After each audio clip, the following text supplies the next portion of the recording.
Assalamualaikum. Selamat sejahtera semua. Apa khabar? Okey, lihatkan semuanya sihat. Okey, baiklah, kita sambung pembelajaran kita pada hari ini. Okey, hari ini kita nak belajar Komsas. Okey, kamu keluarkan buku tulis Komsas dan buku teks Komsas, iaitu antologi Baik Budi Indah Bahasa. Terconfuse dengan tingkatan 1 sebab ajar dua-dua tingkatan kan. Okey, hari ini kita nak belajar sajak, iaitu sajak dalam persekitaran kata-kata. Jom kita belajar. Okey, sebelum kita mulakan, kita lihat dulu objektif pembelajaran. Apa yang kamu akan dapat ialah untuk menyatakan aspek Komsas dengan betul. Kriteria kejayaan, menerangkan maksud sajak mengikut rangkap. Yang kedua, menyatakan tema dan persoalan sajak. Dan yang ketiga, menghuraikan bentuk sajak. Cikgu tak habiskan sebab nanti kita akan sambung. Sebab kalau habiskan nanti banyak pula kandungan. Yang pertama kita akan lihat sajak, lepas tu kita tengok maksud sajak. Yang ketiga kita tengok tema dan persoalan, dan yang keempat bentuk sajak. Sajak dalam persekitaran kata-kata. Rujuk buku teks Komsas masing-masing. Cikgu akan bacakan sajak ini. Mari kita dengarkan dan kamu boleh baca sama-sama buka buku teks kamu. Kita lihat yang pertama. Dia mencipta manusia, mengajarnya pandai berbicara. Al-Quran 55 3 hingga 4. Ini penulis memetik daripada Al-Quran Al-Quran dan dia ambil maksud lah. Bagi yang Muslim, kamu tahu. Surah ke-55 ni surah apa? Surah Ar-Rahman. 3 hingga 4 kat situ maksudnya ayat Ayat ke-3 hingga ke-4. Surah Ar-Rahman macam mana? Ar-Rahman tu kan. Ayat ke-3.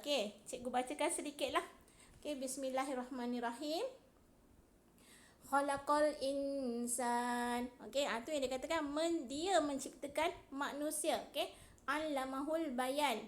Dia mengajarnya pandai berbicara. Tu maksud dia kalau kamu ada tafsir, boleh tengok. Kalau yang non-Muslim nak baca tafsir, tak ada masalah pun, boleh kita boleh baca mana-mana kitab sekalipun, tak ada kesalahan pun. Sebab benda tu ilmu. Kamu boleh baca. Sama juga kalau kita nak baca kitab bangsa lain, kaum lain, tak ada masalah. Sebabnya kita nak tahu, boleh boleh baca. Maksud sajak. Rangkap 1. Penyajak memetik ayat Al-Quran. Macam cikgu bagi tahu tadi. Surah ke-55 iaitu surah Ar-Rahman. Penyajak memetik ayat Al-Quran dengan menyatakan bahawa Tuhan yang menjadikan manusia pandai berbicara. Tuhan yang menciptakan kita, lepas tu Tuhan juga yang menjadikan kita pandai bercakap lah, pandai berkomunikasi, pandai berbicara. Rangkap kedua. Tuhan memberikan kita akal fikiran. Akal fikiran untuk bercakap dan menyampaikan ilmu ke serata tempat sejak dahulu hingga sekarang. Kita tengok kita baca sambil kita lihat maksud. Rangkap kedua engkau beri kami kata-kata dan akal untuk mengucapkannya. Kami pindahkan makna dari tempat ke tempat, dari zaman ke zaman. Itu maksud dia rangkap kedua. Kita tengok rangkap ketiga. Engkau jadikan kami bangsa berkulit sawo matang, berlayar di samudera jauh, menjelajah pulau-pulau dan berlabuh di pantai-pantai semenanjung. Maksudnya penyajak menyatakan bahawa bangsanya telah dijadikan oleh Tuhan berkulit sawo matang.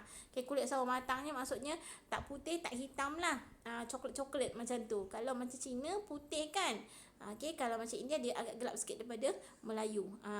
Melayu ni pertengahan lah macam tu.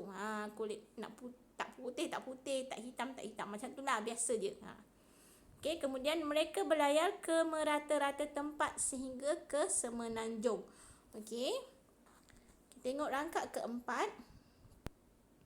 Kata-kata yang berselerakkan: langit, bumi, laut, gunung, awan, hujan dan pohon. adalah persekitaran. Seperti kami memetik buah-buahan, kami sunting istilah iman daripada kitab-kitab silam, mentakrif tanda alam dan menjernihkan tafsiran. Okey, maksud dia dekat sini, penyajak ni menggambarkan bahasa telah tersebar luas. Dan membaca kitab-kitab lama untuk mendapatkan ilmu mengenai alam ciptaan Tuhan dengan lebih jelas lagi. Okey, dan rangkap yang terakhir, rangkap kelima. Kata-kata mengembangkan pengalaman terbentang di semesta alam, memaknakan kewujudan. Okey, maksudnya bahasa ialah alat untuk manusia menambahkan ilmu. Dengan ilmu, manusia dapat memahami kewujudan alam semesta. Betul tak? Bila kita ada ilmu, baru kita faham.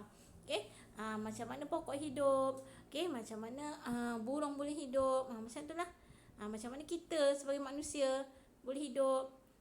Semuanya memang betul dengan kuasa Tuhan. Jadi kita kena belajarlah.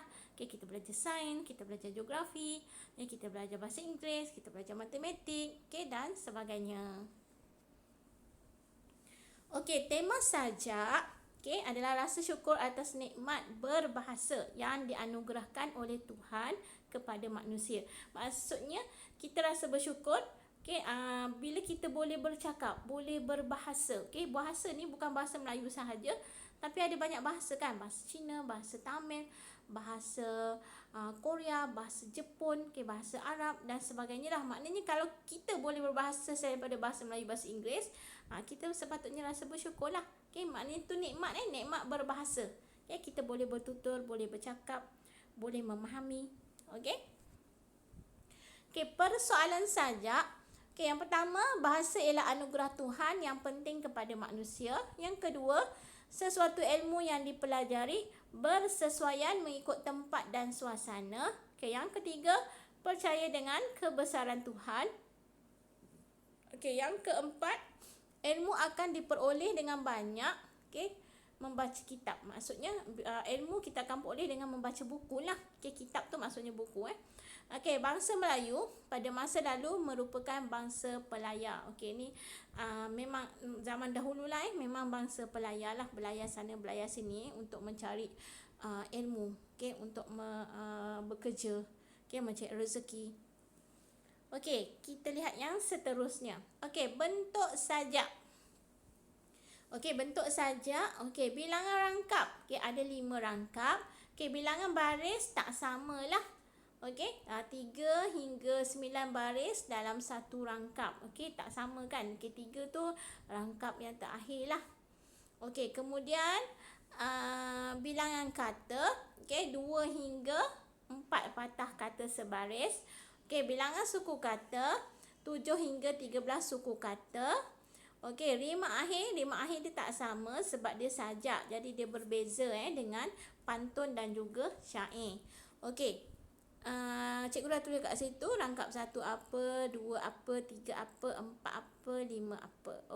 Macam mana nak cari? Cikgu dah ajar dah sebelum ni. Jadi kita lihatlah sekejap. Rangkap 1 tu AA cikgu tulis kat situ kan. Dia mencipta manusia. Ni dia petik daripada Al-Quran lah, manusia. Lepas tu mengajarnya pandai berbicara. Ujung dia kan AA kan. Jadi bunyinya sama. Jadi dia letak AA. Bentuknya adalah bebas. Sajak dia memang bentuk bebas dah, berbeza dengan pantun dan syair. Kalau pantun dan syair bentuknya adalah terikat. Kenapa terikat? Sebab terikat dengan bilangan baris setiap rangkap dan juga rima akhir. Kalau pantun rima akhir dia mestilah abab. Kalau syair A. Keempat-empatnya mesti sama bunyi.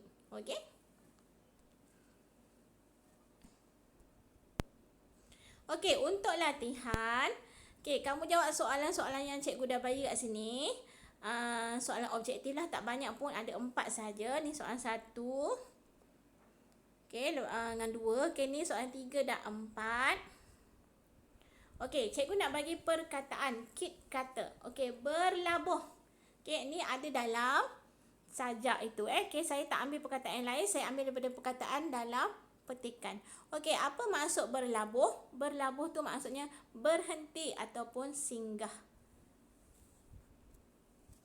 Okey, itu sahaja untuk hari ini. Jika kamu ada sebarang pertanyaan, boleh tanya cikgu. Okey, kalau malu nak tanya dekat dalam grup, boleh je PM cikgu secara personal. Tak ada masalah. Okey, kalau malu juga nak tanya kat WhatsApp, katalah siapa yang ada Facebook ke, IG cikgu ke, nak tanya kat situ, gedik-gedik nak tanya, boleh je pun. Okey, tak ada masalah.